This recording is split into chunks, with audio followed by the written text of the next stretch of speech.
শ্রীকৃষ্ণ ভগবানের তার পালক মাতার নাম হলো মা কুন্তী, আর অর্জুন হলো মা কুন্তীর ছেলে।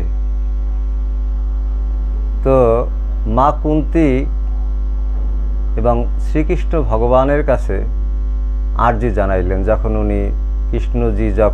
উনি সফরে যাচ্ছেন অর্জুন সাথে, তখন মা কুন্তী ভগবান শ্রীকৃষ্ণের কাছে চাইলেন যে আমাকে কিছু দিয়ে যাও, প্রভু তুমি তো যাচ্ছ, বাবা তুমি তো যাচ্ছ, আমাকে কিছু দিয়ে যাও। তো ভগবান শ্রীকৃষ্ণ তখন বললেন, হ্যাঁ দিলাম। অর্জুন এই দুইজনের কথা এবং উত্তর এই দুজনের সে তার নিজের সাথে মিলাইতে পারছিলেন না। তো অর্জুন বললেন তার মাকে, মা তুমি কি চাইলে প্রভুর কাছে, আর প্রভুই বা তোমাকে কি বা দিলেন? তখন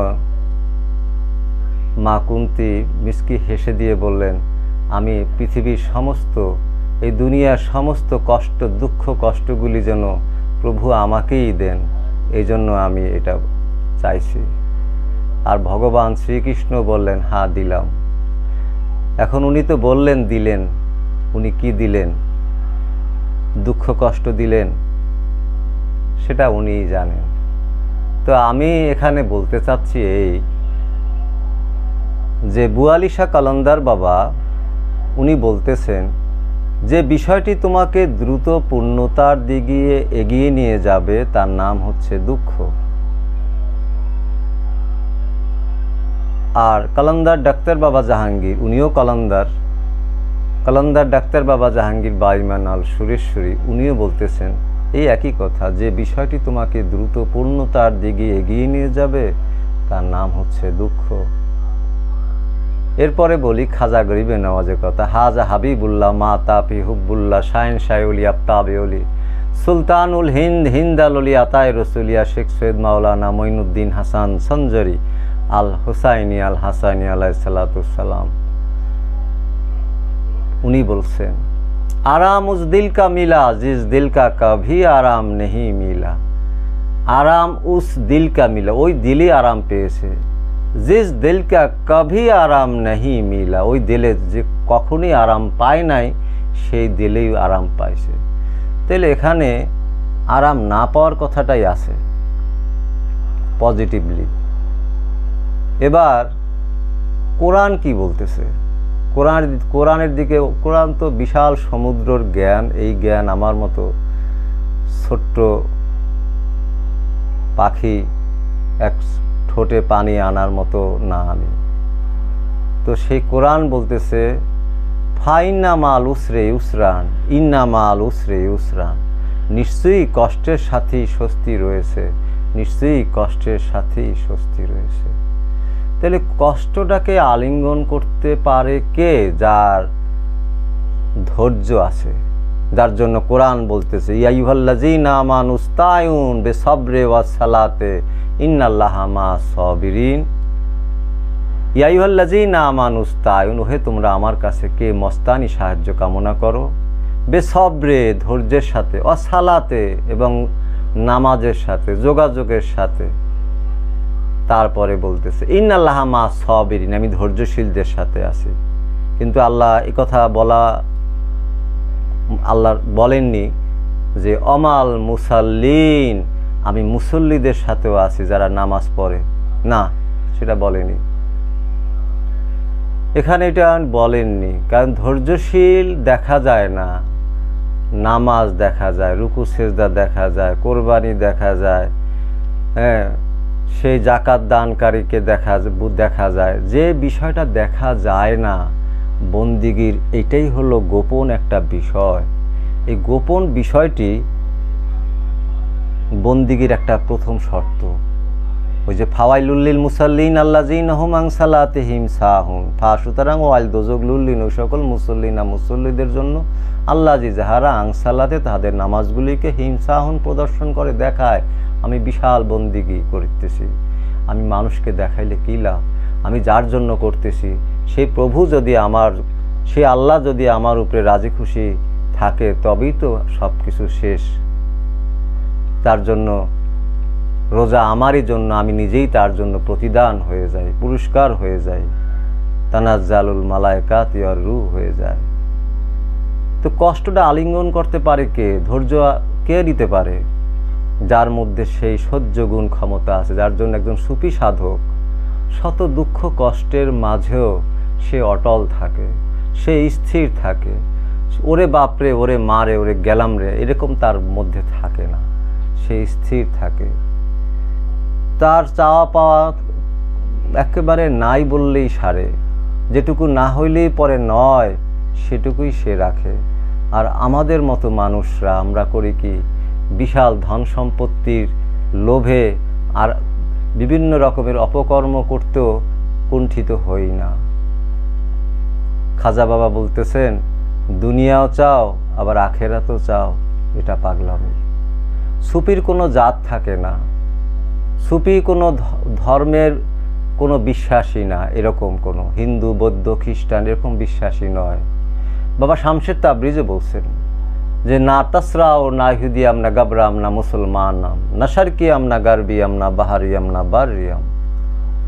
উনি বলছে আমি অগ্নিউপাসকও নই, আমি খ্রিস্টানও নই, আমি ইহুদিও নই, আমি হিন্দু নই, আমি এমনকি আমি মুসলমানও নই, আমি মানুষ। একে জয়াম একে পায়াম একে দিদাম দুই চুবাদের কার দি আলা ইয়া শামশের তাবরিজি চেরা মস্তি দারিয়ালাম বুজুজু মস্তি ও মাধু সিদিগার চিজে নামি দানাম।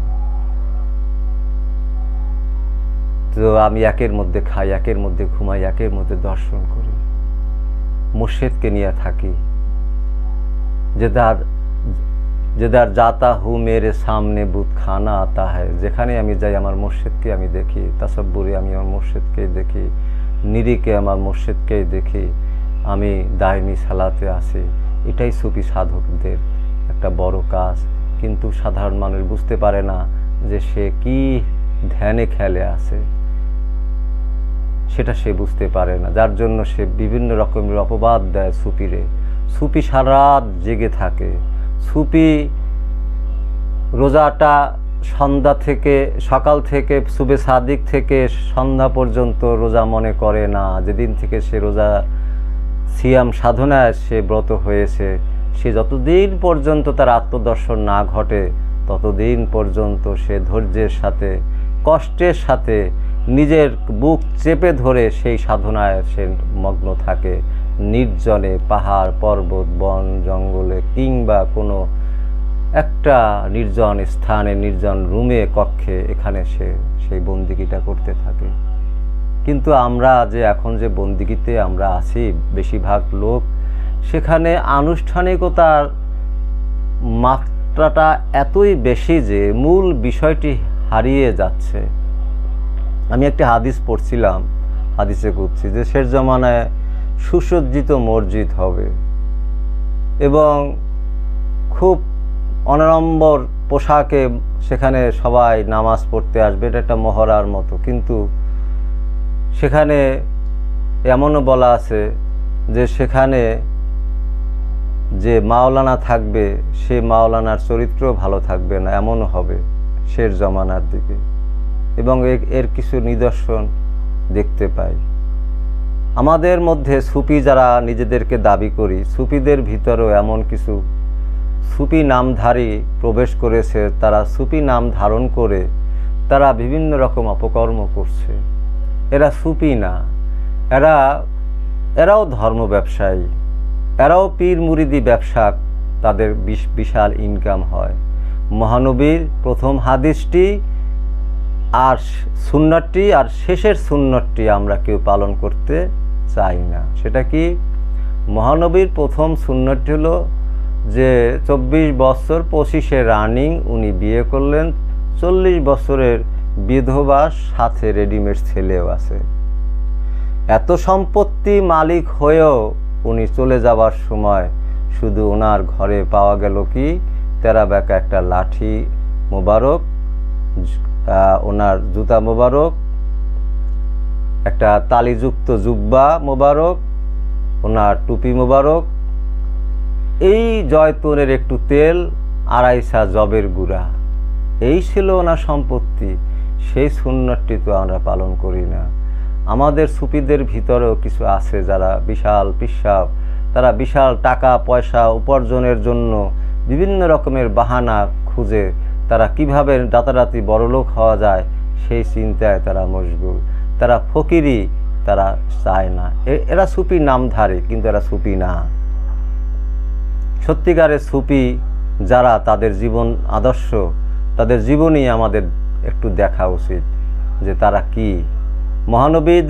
মহানবীর সময় তো অনেক সাহাবী ছিলেন, যে সাহাবীদের তারা এতটাই ডেডিকেটেড ছিল, উৎসর্গিত ছিল মহানবীর প্রতি, যে তাদের সংসারে সামান্যতম যতটুকু খাবার দাবার বিষয় না দিলেই নয়, সেটুকু দিয়ে মহানবীর কাছে আইসা তার চেহারা মোবারকের কাছে তাকিয়ে থাকতেন এবং কি বলেন সে অনুসরণের বিষয় তারা থাকতেন, অনুকরণ না। এখন তো আমাদের এমন অবস্থা হয়েছে যে আমরা অনুকরণ নিয়ে ব্যস্ত।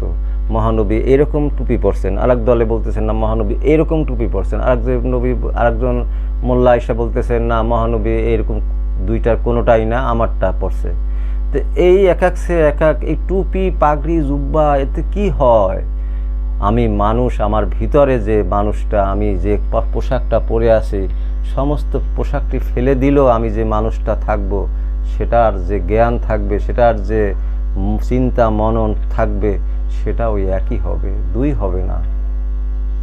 তাই একটা মানুষের মনের মধ্যে মনকে তাকে নিয়ন্ত্রণ করে তাকে আসতে হবে। দেহ তো তৌহিদে বসবাস করে, দেহের কোনো দোষ নেই। শয়তান বাস করে মানুষ এবং জিনের অন্তরে। আল্লাহ জাতরূপে মানুষ এবং জিনের মধ্যে বাস করে। দুইজনকে বন্দিগি করার জন্য বলছেন আল্লাহ, ওমা খালাকতুল জিন্নি ওয়াল ইনসি ইল্লা লিয়াবুদুনি, আমি জিন এবং ইনসানকে কি বন্দিগি করতে বলিনি? এই জিন এবং ইনসান এদের ভিতরে সেই জাতরূপী রূহ, বীজরূপী রূহ দেওয়া হয়েছে। এটা সাধনা করলে পরে এটা বিকশিত প্রকাশিত হয়, যার জন্য এটা এক এক অলি গাউস কুতুব আবদাল তারা যে কথাগুলি বলছেন সেই কথার ভাবার্থ জিস্ট একই। বাসায়কলে শায়কে দিদা মুস্তফারা, আমি পীরের সুরাতে নবী মুস্তফাকে দেখিলাম না, দিদা মুস্তফা রাকে, আমি মুস্তফাকেও দেখিলাম না, বালকে বরং খোদারা, আমি খোদাকে দেখলাম। বাহার সু জলুয়ায় দিলদারে দিদাম, সাধনের এক পর্যায়ে আমি নূরের ঝলকানি দেখলাম। বাহার সুরাতে জামালে ইয়ারে দিদাম, সাধনার দ্বিতীয় স্টেজে গিয়ে আমি মোর্শেদ সুরাতে দেখলাম। তারপরের লাইন বলতেছেন হাফিজ সিরাজি, চু ক্ষুদ্রা বিনগারাম, যখন আমি আমাকে পুড়িয়ে দিলাম, আমরা আমিত্ব, ইগো, সেন্টিসিটি, অহম, খান্না, শয়তান, ইবলিস, মর্দুদ আমি নাই করে ফেললাম। দিদাম দেখিলাম হামু, আমিত্ব, নাস ও জামালে খোদ জামালে ইয়ারে দিদাম, তখনই আমি আমাকে দেখতে পাই। কিন্তু সাধক এই সাধনার প্রেক্ষিতে নিজেকে পুড়িয়ে ফেলে, এই পোড়াটা তার অন্তরটাকে। এজন্য বলছে মুতু আন্তা কাবলা মুতু, মরার আগে মরে যাও। এই মরার আগে মরে যাও এর অর্থ যদি আমরা বোঝার চেষ্টা করি, সেই একটু আগে যে আমি বললাম যে এক একটা আয়াতের আল্লাহ পাক কি অর্থ করছেন আর আমরা কি অর্থ নিয়ে বসে আছি, সেই নিজেকে চেনার জন্য কোরআনে যা কিছু সব আমাদের জীবন আদর্শ কিভাবে আমাদের হবে সেটাকে করার জন্য মহানবী এটাও বলছেন যে এক অন্ধ আর এক অন্ধকে পথ দেখাইতে পারেন না, যদি এই কাজটি সে ভুলেও করতে যায় তবে দুজনেই গর্তে পড়বে। যীশু খ্রিস্ট এই কথাটাই বলেছেন, এক অন্ধ আর এক অন্ধকে পথ দেখাতে পারে না, যদি ভুলেও সেই কাজটি করতে যায় তবে দুজনেই গর্তে পড়বে। মহানবী বলতেছেন যত শীঘ্র পারো ইফতার প্রাপ্ত হও, যত শীঘ্র পারো তোমাকে তুমি শুদ্ধি করে নাও। আবার বলতেছেন একজন ইফতার প্রাপ্ত ব্যক্তি পারেন আরেকজনকে ইফতার করাতে, অর্থাৎ একজন শুদ্ধি মানুষ পারে আরেকজনকে শুদ্ধি করতে, কিন্তু একজন বুটমুড়ি খাওয়া মানুষ আরেকজনকে কিভাবে শুদ্ধি করবে? এই জন্য আমি এই বিষয়গুলিকে খুব ছোট ছোট কইরা আমি বলার চেষ্টা করলাম।